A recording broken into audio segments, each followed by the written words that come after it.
ओडिशा से मिल रही है इस वक्त की ये बड़ी खबर। ओडिशा के बालासोर में रेल हादसा, 3 ट्रेनों की टक्कर में करीब 233 लोगों की मौत और हादसे में 900 से ज्यादा यात्री घायल हुए हैं।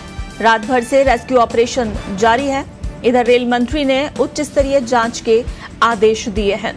ओडिशा में एक दिन के राजकीय शोक का ऐलान किया गया है।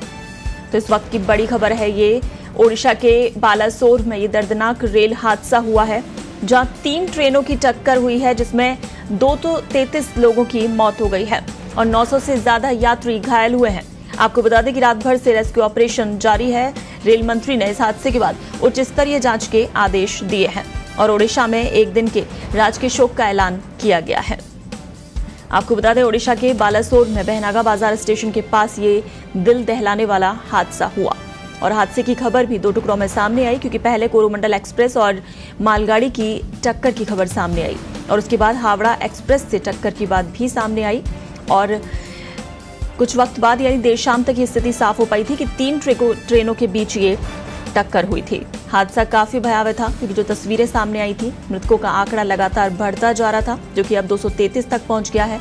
यानी 233 लोगों की मौत हो गई है और 900 से ज्यादा लोग अभी घायल हैं, जिसमें से कुछ गंभीर घायल भी हैं। इधर रेल मंत्री ने इस घटना के बाद इस पर जांच के आदेश दे दिए हैं और आपको बता दें कि पूरी रात भर रेस्क्यू ऑपरेशन चलता रहा है क्योंकि ट्रेन में फंसे हुए लोगों को रेस्क्यू कर वहां से बाहर निकाला जा रहा था और अभी भी ये माना जा रहा है ट्रेन के जो डब्बे हैं, उसका जो मलबे है, उसमें अभी भी कई शव फंसे हुए हो सकते हैं। तो अभी भी बचाव अभियान लगातार चल रहा है। सेना ने भी इसमें मदद के लिए हाथ आगे बढ़ा दिया है। तो कोरोमंडल एक्सप्रेस मालगाड़ी से टकराई थी, उस हिस्से से ज्यादा यात्रियों के शव बरामद किए जा रहे हैं। तो इस घटना पर दुख जताते हुए रेल मंत्री, जिन्होंने इस घटनाक्रम की पूरी तरह से जांच के आदेश जारी कर दिए हैं, एक दिन का राजकीय शोक भी घोषित किया गया है। ओडिशा के बालासोर में शुक्रवार शाम को ये बड़ा ट्रेन हादसा हुआ। यहां बहनागा स्टेशन के पास कोरोमंडल एक्सप्रेस और मालगाड़ी आपस में टकरा गई। इस हादसे में अब तक 233 लोगों की मौत हो गई और 900 से ज्यादा लोग अभी घायल हैं। वहीं कई लोगों की हालत भी गंभीर बताई जा रही है। ये टक्कर इतनी जोरदार थी कि कोरोमंडल एक्सप्रेस पटरी से उतर गई। ट्रेन के कई डिब्बे जो कि मालगाड़ी पर चढ़ गए। बालासोर मेडिकल कॉलेज में घायल यात्रियों को वहां से भर्ती कराया गया। जानकारी के मुताबिक हादसे में जख्मी यात्रियों को सोरो सीएचसी, गोपालपुर सीएचसी और खांटापाड़ा पीएचसी में भर्ती करा दिया गया। वहीं प्रधानमंत्री ने भी इस हादसे पर दुख और संवेदनाएं जताई। पीएम ने ट्वीट किया कि ओडिशा में ट्रेन हादसे के बारे में जानकर व्यथित हूं और दुख की इस घड़ी में मेरी संवेदनाएं शोक संतप्त परिवारों के साथ हैं और घायलों के जल्द स्वस्थ होने की कामना करता हूं। उन्होंने रेल मंत्री अश्विनी वैष्णव से बातचीत की, स्थिति का जायजा लिया। आपको बता दें कि अब तक का सबसे बड़ा और सबसे ज्यादा भयावह ये रेल हादसा है क्योंकि इतनी संख्या में मौत, अब तक 233 लोगों की मौत हो गई और अभी भी रेस्क्यू और बचाव कार्य चल रहा है। माना जा रहा है कि और भी लोग वहां फंसे हो सकते हैं। तो ये सिर्फ 2 नहीं 3 गाड़ियों के बीच का हादसा है और कोरोमंडल एक्सप्रेस जो कि पटरी से पूरी तरह उतर गई थी, कुछ डिब्बे उसके मालगाड़ी पर भी चढ़ गए थे।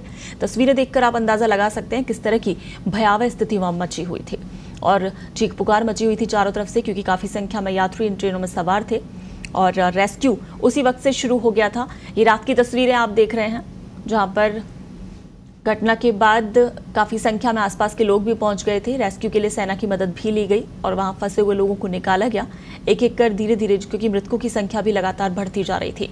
रात में जब रेस्क्यू शुरू हुआ था कुछ देर बाद तक कभी 30, 40, कभी 70 और अभी सुबह तक में 233 लोगों की मौत हो गई है। सेना की मदद ली गई। सेना का हेलीकॉप्टर भी मौके पर पहुंचा लोगों को रेस्क्यू करने के लिए। आज सुबह ये माना जा रहा है कि मलबे में और भी लोग फंसे हो सकते हैं, तो उन्हें लेकर अभी सुबह भी राहत और बचाव कार्य लगातार जारी है। तो देश का ये सबसे बड़ा रेल हादसा है क्योंकि 233 लोगों की मौत और 900 से ज्यादा लोग इसमें अभी तक घायल हो चुके हैं। इसे लेकर एक दिन का राजकीय शोक घोषित, ओडिशा में आज एक दिन का राजकीय शोक घोषित किया गया है।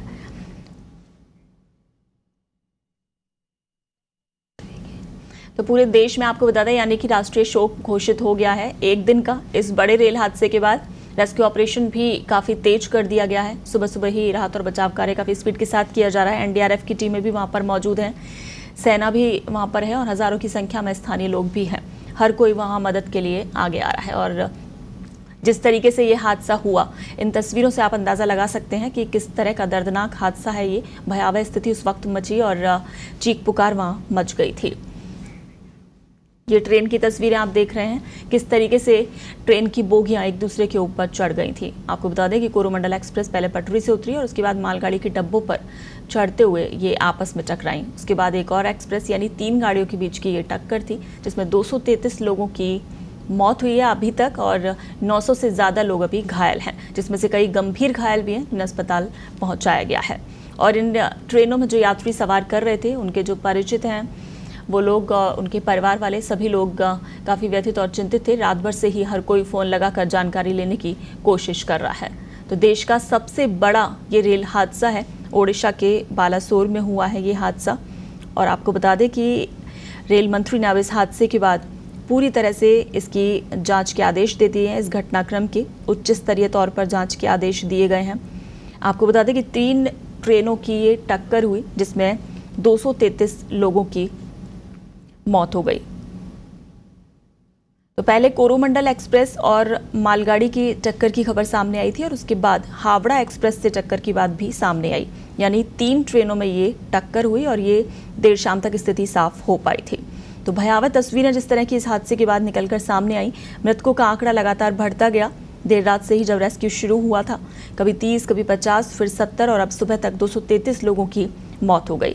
और आंकड़े के अनुसार अभी तक 900 लोग घायल भी हैं, जिन्हें अलग अलग अस्पतालों में पहुंचाया गया है। कुछ घायलों की स्थिति अभी भी गंभीर बनी हुई है।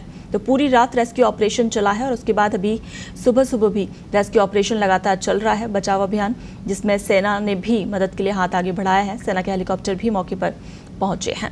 तो ट्रेन के डब्बों के मलबे में अभी भी कई लोग फंसे हुए हो सकते हैं, उसे लेकर लगातार बचाव कार्य वहां चल रहा है।